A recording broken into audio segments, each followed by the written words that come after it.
Muy buenas noches, amigos. Estamos en una edición especial para realizar un conversatorio sobre un tema que nos parece fundamental: las implicancias de la extinción del dominio de la propiedad privada a través de la emisión del decreto legislativo 1373. Agradecemos a la plataforma de la Coordinadora Republicana, el portal La Abeja, BHTV por Cable Más, que ahora también se ve por Win y Conectados. Para tratar este tema tenemos el honor de presentar como panelistas al doctor Antero Flores Arauz y al doctor Wilder Medina, que nos expondrán sobre las implicancias de este decreto legislativo que, a decir de algunos, resulta confiscatorio y también revierte la presunción de que la propiedad privada le pertenece a quien la posee y no como ahora se está pretendiendo hacer, respecto a que todo patrimonio puede presumirse ilegal salvo prueba en contrario, según algunos alcances e interpretaciones de algunos colegas al respecto. Por ello, vamos a tratar con más profundidad con dos especialistas muy versados sobre el tema, en tanto que también el doctor Abanto se une a este conversatorio. Al respecto, damos el pase a el doctor Wilder Medina para que nos dé sus alcances, su interpretación, sus comentarios sobre la importancia de conocer los efectos de esta norma, y en todo caso ver la posibilidad de plantear su derogatoria o su modificación, en caso cabe. Doctor William Medina, le damos el pase. Muchas gracias, Mariela, Antero. Un placer, como siempre, compartir esta mesa y este diálogo por la trayectoria y lo que significa Antero para el Perú, para la academia, para la democracia. De verdad que me siento muy complacido. A ver, el decreto legislativo 1373. Yo creo que el decreto legislativo 1373 se publica en agosto del 2018. Y a partir de agosto del 2018, creo yo que en el Perú, vía esta figura de la extinción de dominio, que ciertamente considero que ha llegado al Perú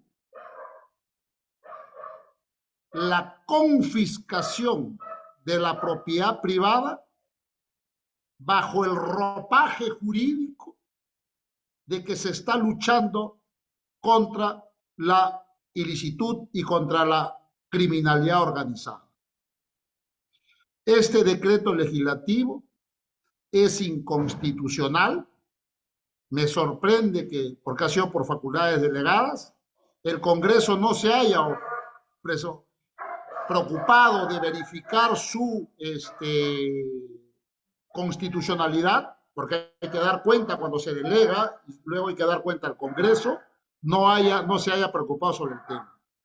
Y está allí. Y a partir de su aplicación se ha venido ciertamente produciendo una barbarie fiscal judicial contra la propiedad privada. Y me voy a explicar por qué. El Estado, a través de la Fiscalía, sobre la base del contenido del decreto legislativo 1373, se ha puesto de lado delincuencial para confiscar, bajo el amparo de esta ley, la propiedad a los particulares. No puede ser que en un país como el Perú, cuya economía es por todos conocidos, que si es que el 70 y creo hasta el 80% de la economía es informal, ¿cómo se puede exigir e invertir la presunción El decreto legislativo 1373, Mariela, establece una perversa presunción. ¿Cuál es esta perversa presunción?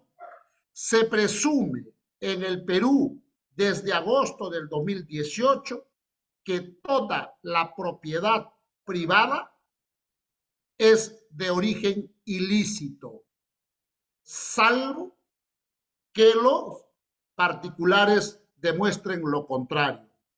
Se ha pervertido esta figura porque la presunción es al revés. Es al Estado, a través de la Fiscalía, órgano titular de la acción, quien debe demostrar ante la autoridad judicial que el particular, el patrimonio del particular, tiene procedencia ilícita y no al revés. Por eso, aceptar esta presunción sobre la base del contenido legislativo del 1373 es perverso, inconstitucional. Esperemos que llegue pronto al Tribunal Constitucional para que sea el Tribunal Constitucional que declare que en efecto, vía acción de amparo, claro está, que ese procedimiento de la extinción de dominio es inconstitucional. Entonces, la carga de la prueba en este proceso está también invertida. Es normal que la carga de la prueba siempre corresponde a quién.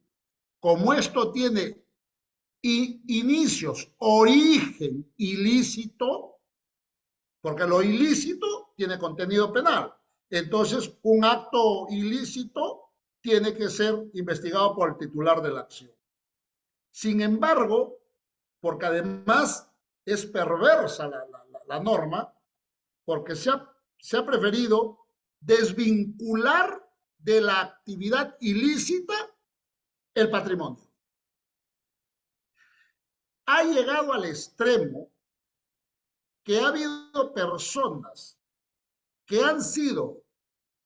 le han iniciado una investigación preliminar por cualquier delito. Vamos a poner minería ilegal, proxenetismo, contrabando, cualquiera que usted sea. Delito 1, usted es un criminal. Se le inicia la investigación, pero, oh, sorpresa, termina la preliminar y el juez dice, no voy a formalizar investigación, el fiscal dice, no voy a formalizar investigación preparatoria. Contra eso, el procurador, vamos a poner que sea inicio de defraudación tributaria, interpone recurso, elevación, antes se llamaba queja. El caso se va, en la carpeta se eleva al fiscal superior. El fiscal superior recibe, nuevamente analiza todo y dice, confirmo, no ha lugar formalizar investigación preparatoria. Terminó el caso. Este sujeto, acusado inicialmente, o perdón, denunciado inicialmente por contrabando, queda libre. Incluso se le dice a la SUNAT que le devuelva la mercancía.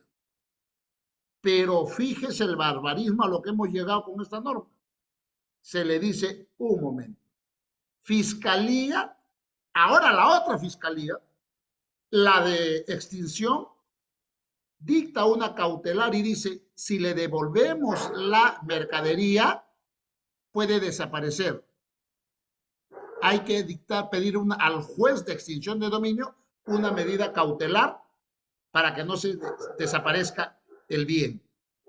Pregunto, si no hay actividad ilícita previa, si el titular de la acción ha determinado que no hay causa, ¿por qué la Fiscalía de Extinción tiene que iniciar un proceso? Así de bárbaro, Mariela, Antero, está pasando en la práctica. La carga de la prueba, como te digo, se ha invertido. Asimismo, su extensión, le doy la bienvenida al doctor Humberto Abanto a la plataforma. Caramba. Que se integra para completar el panel. Doctor, disculpe, continúe con su exposición. No, caramba. merece la pena suspender para que el halcón se incorpore a esta charla. Hola, Humberto. Entonces, decía que la carga de la prueba se ha invertido nefastamente de una actividad ilícita que va a generar la producción del activo del patrimonio. Sin embargo, la extinción, el legislador le ha dado su tramitación, le ha dado carácter civil. Esto es un barbarismo, desvinculado de la primera conducta penal. Y además, el proceso, o sea, no hay debido proceso en esta figura, en la vía de la extinción de dominio. ¿Por qué no hay? Porque el proceso incluso se sigue sin conocimiento inicial de la parte que le llaman requerida. Te pueden cambiar de un tercero a requerido sin notificación. Porque hay una diferencia entre ser tercero en un proceso de extinción, porque el tercero solamente tiene que acreditar ser propietario del bien, mientras que el requerido, este tiene que acreditar el origen lícito con la cual se adquirió la propiedad. No hay. Y la ilimitación para proceder con la extinción del patrimonio. No tiene límites para atrás. Imagínese una persona que se le investiga por un delito que puede haber ocurrido, pongamos, el 2015. Se supone que todos los bienes que ha adquirido del 2015 para adelante tendrían que estar sometidos, después de que se determine su responsabilidad, con unas medidas de evicción, se puede suspender su disposición, pero no, la extinción de dominio te dictan hasta lo que has adquirido tus abuelos. Es una cosa muy bárbara que yo espero que llamar la atención con este tipo de eventos y sensibilizar a los señores congresistas para que modifiquen esta ley, la civilicen, porque lo que se ha importado esta figura de Colombia y se ha creado eh, se ha santificado esta figura de la gota envenenada contamina la piscina. Esto es perverso, porque no puede ser que si usted por A o B, Z incurre en un acto criminal en una fecha determinada, podría eventualmente perder todo a partir de ahí, porque es a partir de ahí que ha generado el dinero ilícito. Pero no, esto viene para atrás. Y eso en la práctica, como Humberto sabe, Antero también, es muy perverso. Y lo que llama la atención, ya con esto termino, que hay un juez supremo titular, Yepes, me parece que es de segundo apellido, que lo he escuchado hace poco creo que ha sido en un portal, creo que en un Twitter, o esta otra cosa, Instagram, ha colgado una tesis de que él está en contra de la modificación del decreto legislativo 1373, cuyo texto de proyecto de ley está, creo, próximo a ingresar al Pleno. Esos activismos judicial por parte de los jueces me preocupa, tanto más que si lo que quieren es mantener el decreto legislativo tal como está, con todas sus perversidades que he llamado la atención y puesto en el tapete. Por lo demás, me reservo en todo caso un comentario adicional para la segunda parte. Gracias. Gracias, doctor Wilber Medina, por sus alcances. Le damos el pase al doctor Antero Flores Arauz para sus reflexiones sobre las implicancias de este decreto legislativo. Con el mayor gusto. Y saludando a nuestro común amigo Humberto, que acaba de unirse a esta plataforma.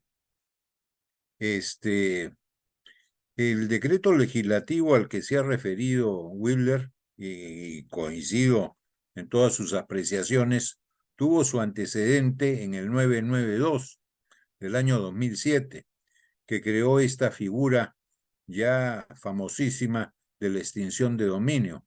famosísima por mala y por inconstitucional. La motivación fue el aumento de la delincuencia, el aumento de la corrupción. ¿Y qué buscaron? Una figura para que el Estado se resarciera de la indemnización que le correspondía por la comisión del delito, sobre todo en los temas de corrupción, y por supuesto para garantizar el resarcimiento y la indemnización a favor del Estado.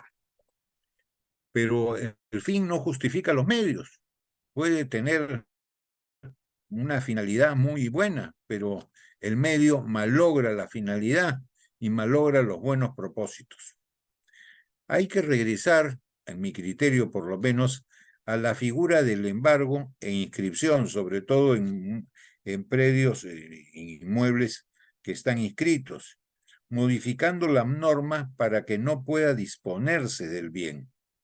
En consecuencia, hay una limitación al ejercicio de la propiedad, no una agresión, una limitación. Hay inclusive limitaciones a la propiedad, incluso en la Constitución del Estado. En la Constitución, por ejemplo, los extranjeros no pueden tener propiedad inmueble dentro de los 50 kilómetros de la frontera. O sea, que pueden haber limitaciones, las pueden haber. Lo que no puede es una agresión a todo lo que significa el derecho de propiedad que está consagrado en la Constitución y garantizado no, en varios artículos, pero sobre todo en el capítulo económico. Si mal no recuerdo, en el artículo 60 o 62 de la Constitución del Estado. También se podría incluso, si está arrendado el predio, como medida cautelar previa, embargarse la renta. Y son cosas que se pueden hacer. Pero ¿qué resulta?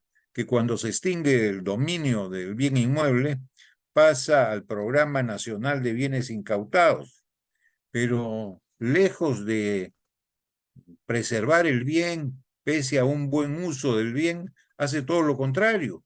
Y lo hemos visto, incluso atentando contra los inquilinos que pueden ser ocupantes de los predios. Lo hemos visto, uno de los casos fue el del señor Kuczynski, en el inmueble junto a al domicilio de él en San Isidro. Y incluso también tenía un inmueble en Cieneguilla, según me parece, y lo hicieron añicos, se llevaron los baños, mataron los animales, hicieron sede y pabilo una propiedad inmobiliaria, porque ni siquiera tiene el Estado el tino de preservar lo que le está quitando el dominio o lo que le está quitando por lo menos, no el dominio, sino la posesión. No hay ningún mantenimiento a los predios y es una barbaridad. Se atenta contra la presunción de inocencia, porque esto es una medida previa.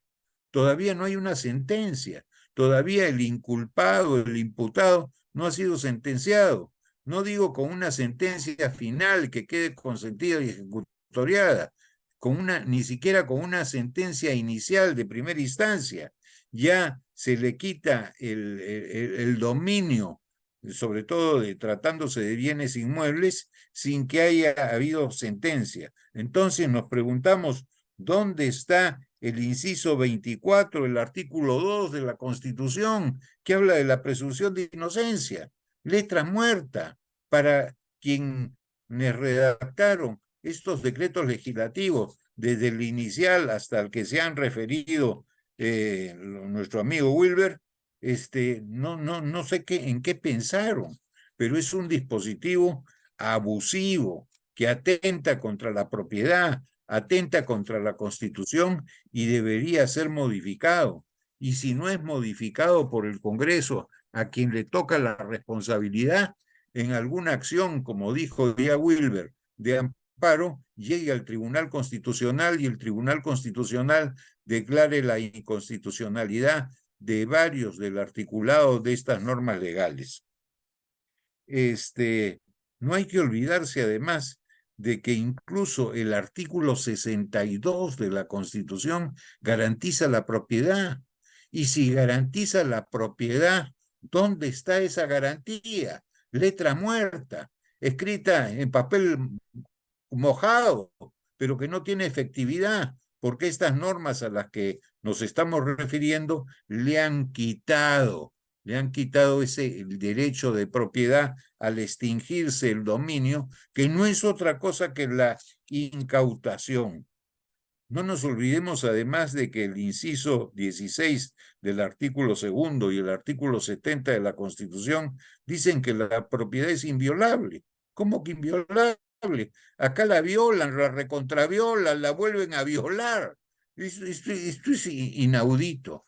La Constitución no sirve absolutamente para nada cuando sacan estos dispositivos legales que, insisto, son abusivos, inconstitucionales y que hay que hacerle los cambios que se requieran para hacerlo por lo menos potable, ya que hay otras formas de garantizar el resarcimiento al Estado y la indemnización que le pudiera corresponder en alguna sentencia condenatoria en procesos penales. Muchas gracias, doctor Antonio Flores Arauz, por sus valiosos alcances al respecto de este decreto legislativo. Doctor Humberto Abanto, por favor, sus alcances y reflexiones. Buenas noches a todos, mil disculpas por la tardanza, estaba llegando a Tacna, la heroica, nuestra ciudad, donde termina el Perú pero comienza la patria, ¿no? Y hablar del proceso de extinción de dominios es hablar de una historia que ha tocado antes, ¿no? Y que Wilber ha fustigado, que comienza lamentablemente en el gobierno 2006-2011, con un decreto que fue penoso en el que se aprobó la famosa pérdida de dominio. No todos los gobiernos, por exitosos que sean, no siempre son perfectos. Y este fue uno de los más graves errores del gobierno 2006-2011. No quedó allí, se hicieron diversas modificaciones y hemos llegado hasta este modelo espantoso del decreto legislativo 1373, que para analizarlo yo quisiera que comencemos por el enfoque. Cuando en un Estado constitucional se legisla, uno tiene que preguntarse por el enfoque que se va a usar por parte del legislador. Y hay dos formas de enfocar las cosas. Una primera, que es pensar que hay un mar de derechos dentro del cual se levantan islotes un mar de poder dentro del cual se levantan islotes de derechos, o hay un mar de derechos dentro del cual se levantan islotes de poder. En un Estado democrático, en un Estado constitucional, el enfoque es el segundo. Hay un mar de derechos dentro del cual se levantan islotes de poder que pueden recortar o afectar o limitar estos derechos.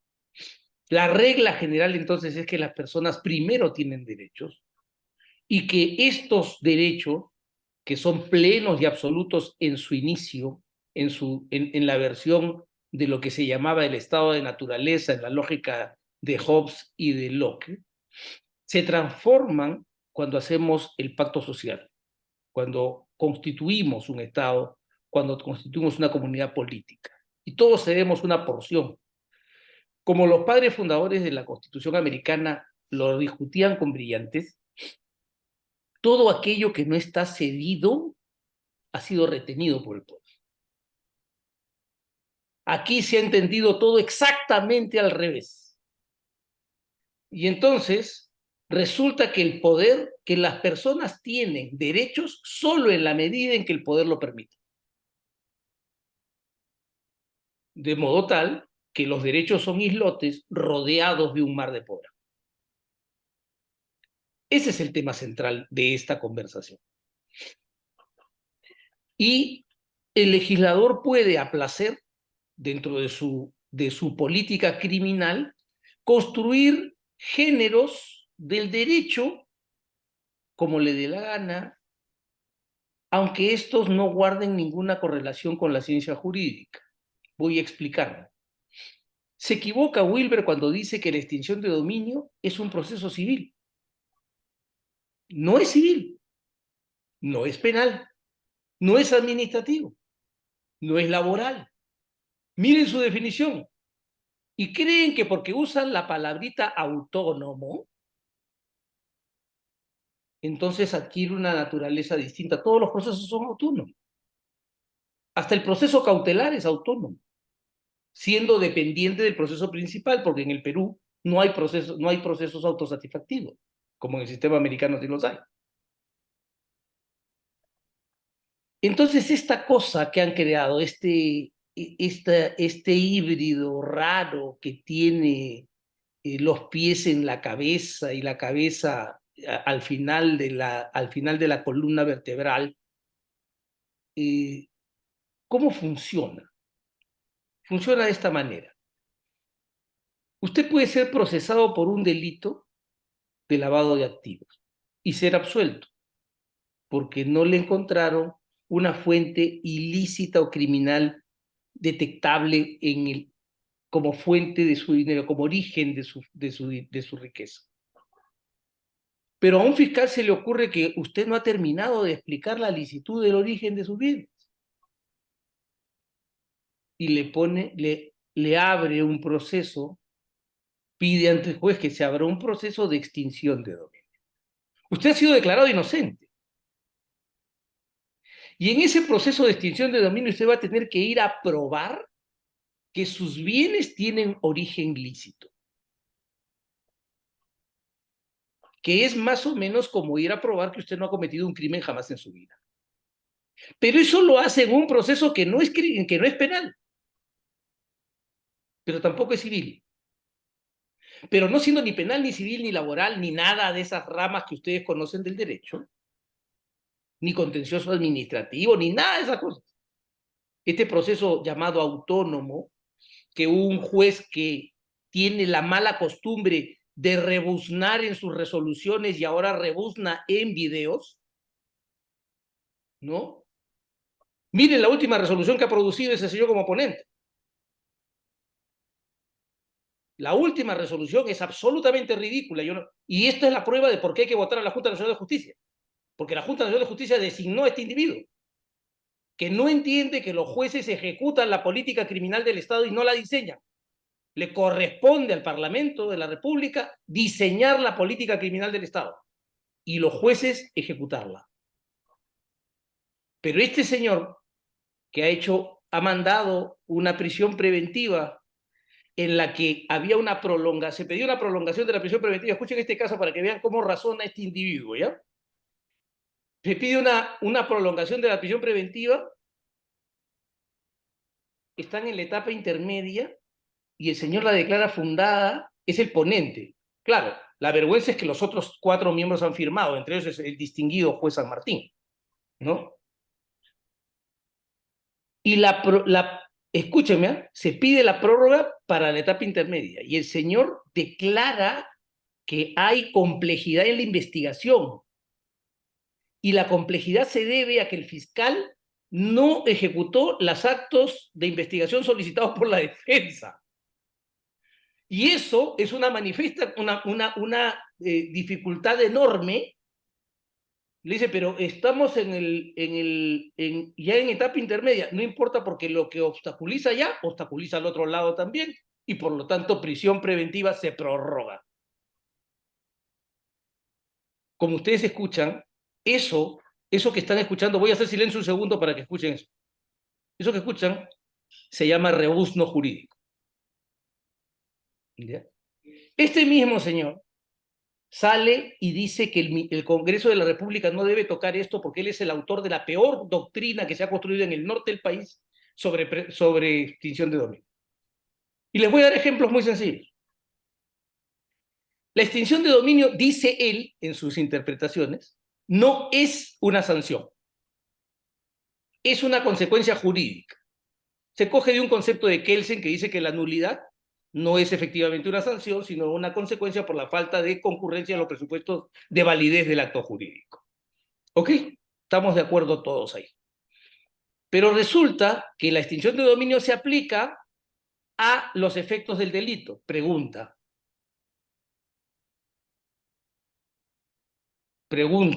Al instrumento del delito. Al instrumento del delito se le aplica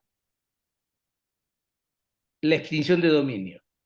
Si el instrumento de delito tiene un origen lícito en su adquisición, pero fue instrumentalizado para cometer un delito, el Estado le extingue el dominio a la persona y lo hace suyo.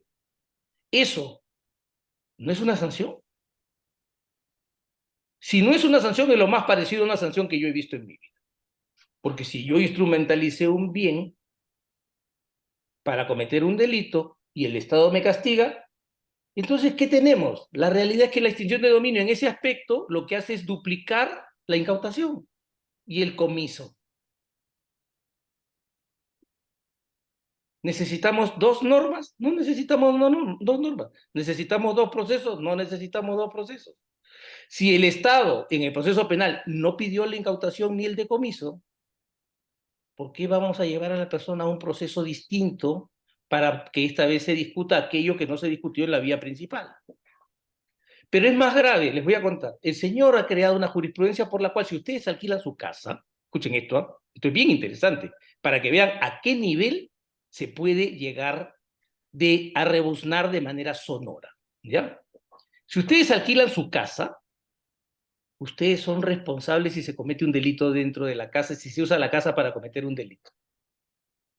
Porque según él, un arrendador diligente, para obrar con prudencia y diligencia según la norma del 1373, tiene que convertirse en la nana del arrendatario. Y por lo tanto se transforma en su garante legal. Porque él tiene que vigilar que no se cometan delitos dentro del inmueble. Esa es una nueva obligación del arrendador que no está en el Código Civil, pero que salió de la cabeza de este hombre como Atenea salió de la cabeza de Zeus. Así, ese es el hombre que salió a hablar sobre este tema. Y entonces, hay un caso que yo he conocido de dos ancianos que le dieron su casa a un hijo mayor de 50 años, que en esta casa se produjo un problema de prostitución que terminó siendo procesado como trata de personas, y a los ancianos les quitaron la casa, porque la casa fue instrumentalizada para el delito. Y los ancianos, siendo que el hecho se produjo en Paiján y los ancianos vivían en Trujillo, bajo la doctrina de este brillante jurista, les quitaron la casa. Y hoy la casa le pertenece al Estado. La señora octogenaria, el padre octogenario, la señora paciente de cáncer, tenía que estar entre Trujillo y Paiján vigilando que su hijo no cometiera ningún delito. Porque ahora la patria potestad se extiende hasta más allá de los 18 años y puede llegar hasta los 50, 55, y quizás más, según la cabeza de este hombre que apellida Luján Túpez. ¿Ok? Esta es la doctrina que el señor ha impuesto en La Libertad, que era una corte sumamente progresista. Y eso es lo que está pasando en el Perú. Justo. Un señor alquila su camión, no sabe cuál es el contenido de la carga, encuentran carbón ahí, el vehículo es instrumento del delito, el Estado le aplica extinción de dominio. Equivocadamente los abogados, tanto en el norte como en el sur del Perú, llevan a los clientes a la terminación anticipada y cuando dice, ya está listo, recoge tu carro, no, ya está embargado por extinción de dominio y luego pierde su vehículo porque además ya confesaron que cometieron un delito, instrumentalizaron el bien, se acabó el asunto, terminó, perdió el camión. ¿Doctrina de quién? Del emérito jurista Luján Túpez. Que es el mismo jurista que estoy seguro anuncia, el martes la Corte Suprema va a publicar el acuerdo plenario por el cual se declara inaplicable la norma que varió el plazo de suspensión de la prescripción de la acción penal. ¿Por qué? Porque ahora la Corte Suprema, guiada por este individuo, cree que es la diseñadora de la política criminal del Estado. Entonces, ¿cuál es el verdadero problema del proceso de extinción de dominio? Un problema muy sencillo que lo explica muy bien el profesor Peter Heberle. Cuando uno va a trasplantar una institución jurídica de cualquier otro sistema, tiene que mirar cómo se aclimata, no solo en su sistema jurídico, sino en su realidad social. Y voy a explicar un tema muy sencillo. En el Perú, donde los jueces no saben distinguir con claridad entre lo que es legal y informal e ilegal, porque en el Perú hay esas tres categorías, individuos como el señor Luján Túpez creen que todo lo ilícito, todo lo que no es formal es ilícito. En esos términos, yo advierto que el Estado peruano puede hacerse del 80% de los bienes existentes en el Perú. ¿Por qué? Porque el señor Luján Túpez le puede pedir a quien recibió su título de COFOPRI que le diga un ratito, ¿y cómo adquirió usted a ver esa propiedad?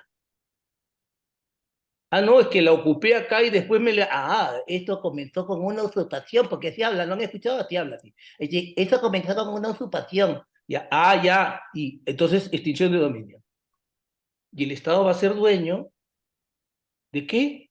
De Villa El Salvador, de San Martín de Porres.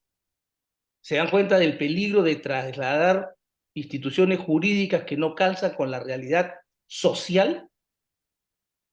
Porque pongan ustedes al 80% de los peruanos que viven en el sector informal a explicar la licitud en los estándares que este individuo ha establecido en la doctrina que se sentó en la Corte de la Libertad y que se ha expandido como una enfermedad por todo el Perú.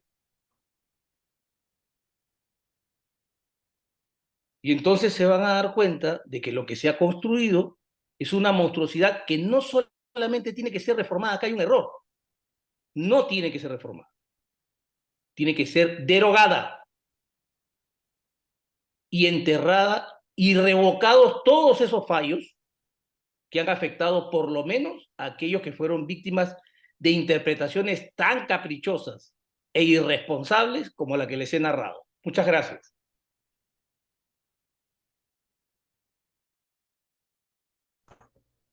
Muchas gracias, doctora Bando, por su brillante exposición. Vamos a la segunda ronda de preguntas para plantear alternativas de solución y alcances puntuales respecto a las acciones a seguir frente a la vigencia de este decreto legislativo. Doctor Wilder Medina, por favor, para que nos dé sus aportes.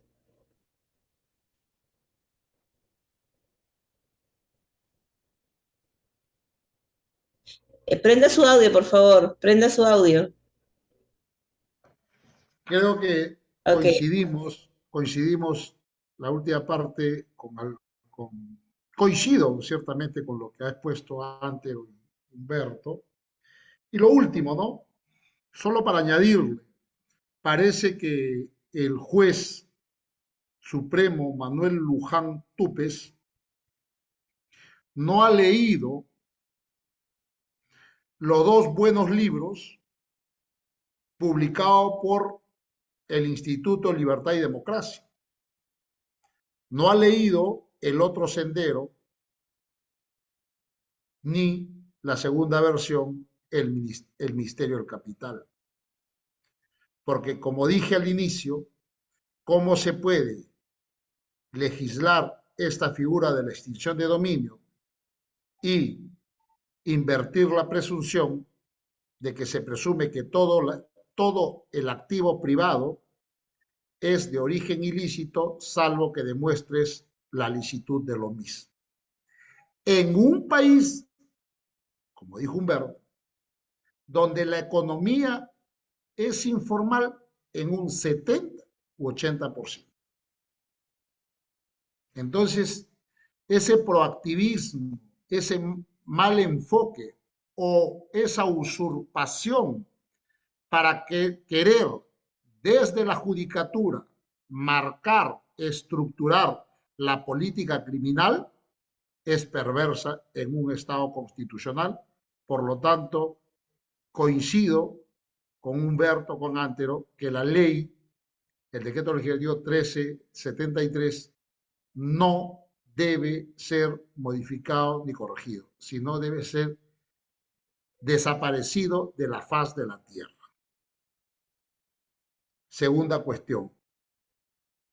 Lamentablemente el Congreso de la República del año 2008, de agosto, septiembre 2008, octubre, noviembre, diciembre, no hizo su trabajo que le impone el artículo 104 de la Constitución. Debió revisar la constitucionalidad de esta norma publicada por el gobierno por facultades legislativas. No lo hicieron y eso es lo que tenemos 2008, 9, 10, tiene 5 años de vigencia para 6, y cuántas personas habrán sido arrebatadas de su propiedad por parte del Estado, contraviniendo, como he dicho antero, el artículo 70 de la Constitución que garantiza la propiedad privada. Es bárbaro que la Constitución establezca una presunción, ¿no?, de inocencia. Es bárbaro que la Constitución establezca que garantiza el derecho de propiedad, que es inviolable todo, pero a su vez, a través de una norma de desarrollo constitucional, se haga y se diga que toda la propiedad privada se presume que es ilícita, salvo que se pruebe lo contrario.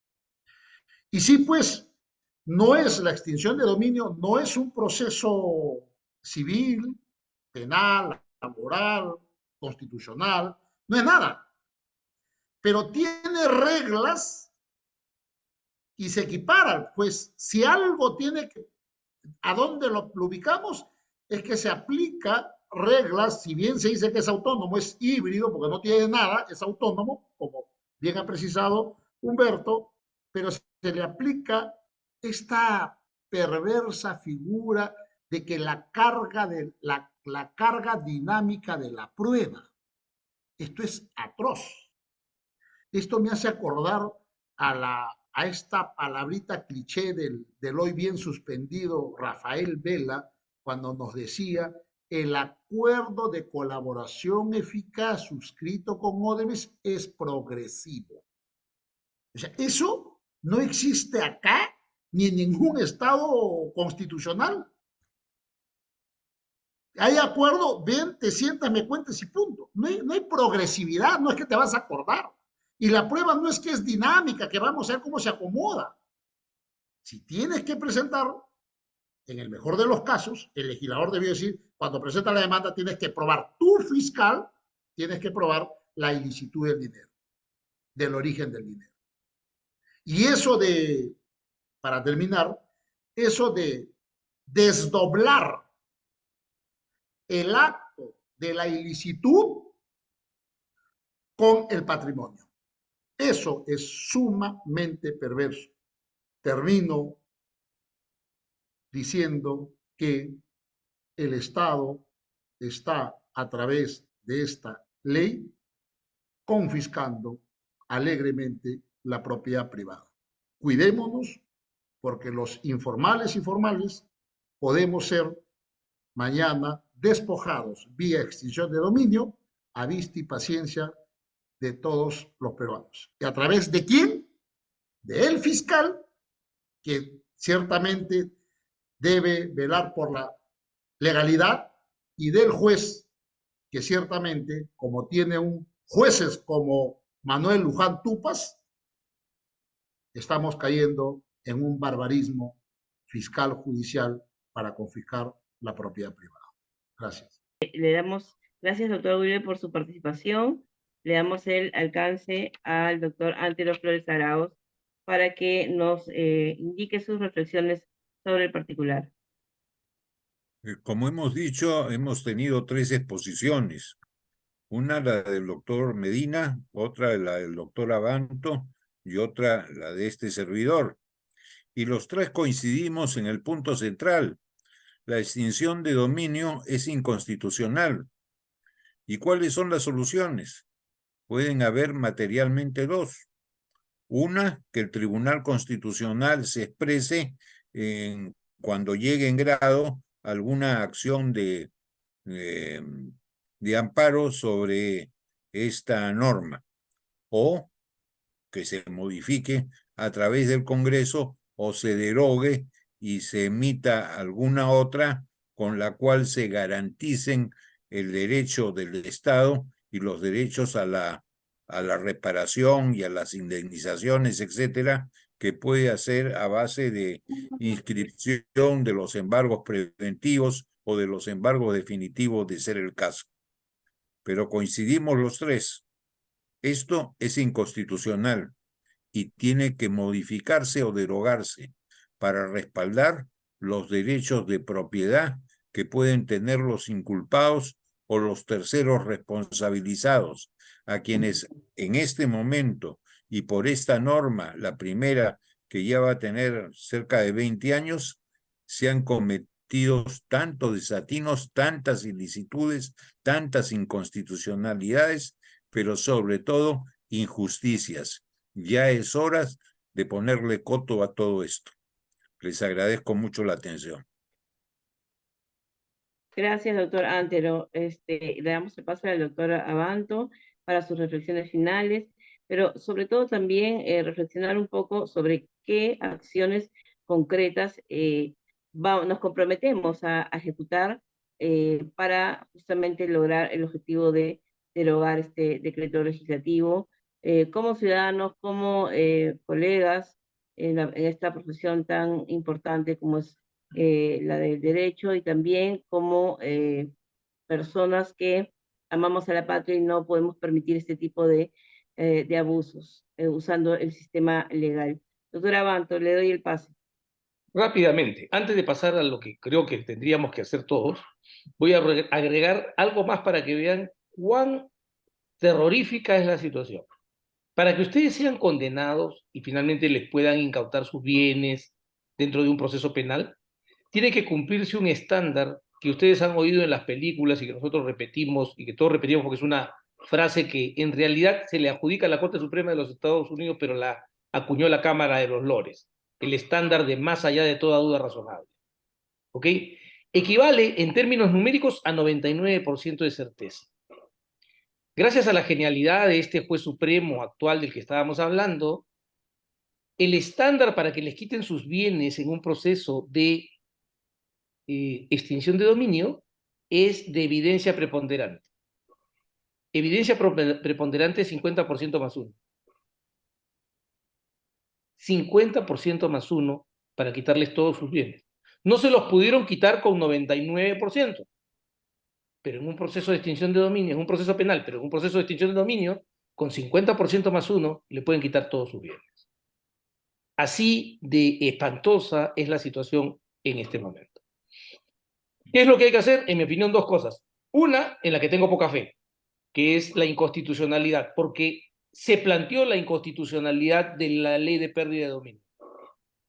Y el Tribunal Constitucional de entonces la declaró constitucional. ¿Ok?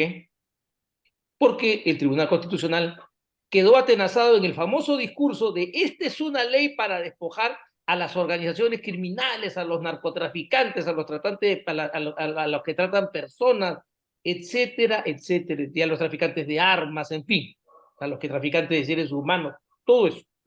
Entonces, como se arma la cascada informativa, el tribunal es sensible a eso, se asusta y dice, no, sí es constitucional, miren, en Colombia está, la Corte Constitucional de Colombia ha dicho tal cosa, y por lo tanto copiaron la sentencia de la Corte Constitucional colombiana. Entonces, yo no tengo mucha expectativa de lo que el Tribunal Constitucional puede hacer. Pero igual hay que buscar la acción de inconstitucionalidad. ¿En qué sí creo? En que podemos juntar las firmas suficientes para presentar una iniciativa legislativa que derogue la extinción de dominio. Porque además presentar una iniciativa popular nos permite sentarnos a discutir el tema. Le permite a los ponentes participar en el debate. Y entonces que vaya pues el señor Luján Tupes, porque además aquí hay otra cosa que el Congreso tiene que aprender a hacer, que se respete. En las democracias, cada rama del poder cumple su tarea. Y en las democracias auténticas, se cumple uno de los apotegmas más importantes sobre el Poder Judicial, que fue acuñado por este sí por la Suprema Corte de los Estados Unidos. Los tribunales hablan por sus resoluciones. Es decir, los jueces no participan del debate público.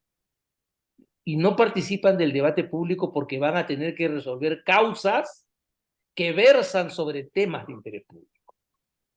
Y si adelantan su posición, ya no pueden ser jueces. Son parte.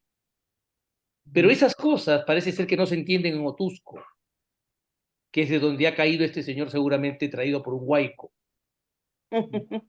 Entonces, el punto es que queremos hacer algo, una acción de inconstitucionalidad, una demanda de inconstitucionalidad, o por iniciativa colectiva, o convenciendo a algunos congresistas para que la firmen, o a un colegio de abogados, o una iniciativa legislativa en la que todos nos pongamos a recoger las firmas y le advirtamos al comerciante de Gamarra que su negocio está en peligro, porque él no va a poder explicar la licitud del origen de sus bienes en los términos en los que exige la doctrina establecida por esta piedra que cayó desde los cerros de Otusco.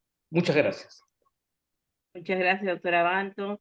Le agradecemos la participación del doctor Antero Flores Arauz, del doctor Wilder Medina y del doctor Abanto también por sus importantes y valiosísimas reflexiones respecto a las graves implicancias del decreto legislativo 1373. ¿Quisieran dar algún alcance final antes de pasar a despedirnos, doctor Antero Flores Arauz, doctor Wilder? Yo Ya todo solamente está plantear, dicho. yo solamente planteo una cosita. ¿Por qué no hacemos que la coordinadora tome la iniciativa y juntar las firmas para la acción de inconstitucionalidad? Porque nos queda muy poco plazo. Así es. Muy buena O sea, iniciativa. ya nos queda 10 meses, porque se publicó en agosto O buscar del un 2000. colegio. Hay que convencer a un decano de un colegio. Humberto, eso, No, hay colegios más ágiles que el ESMA. Aunque habría que bueno. hablar con César. César es un buen decano y está dispuesto a dar peleas. Bueno, te comprometemos entonces. Antero, no sé qué tú qué ibas a opinar, Antero, por favor. Miren, a veces en provincias es más fácil que los colegios de abogados se mueven. Y ahora que Humberto está en Tacna, bien podría conversar con el decano del Colegio de Abogados de esa ciudad heroica para ver si se atreve a tomar esta iniciativa. Te tomo la palabra antes, eso voy a hacer, si tengo suerte de verlo mañana. Perfecto. Pero escúchame, yo creo que lo que ha planteado Humberto es cierto. En Gamarra tiene 5.000 firmas en un día. Muchas gracias por su participación y agradecemos a la plataforma de la Coordinadora Republicana, de la Abeja y las demás redes sociales a través de las cuales se retransmitirá esta publicación. Muy buenas noches y gracias nuevamente por su participación.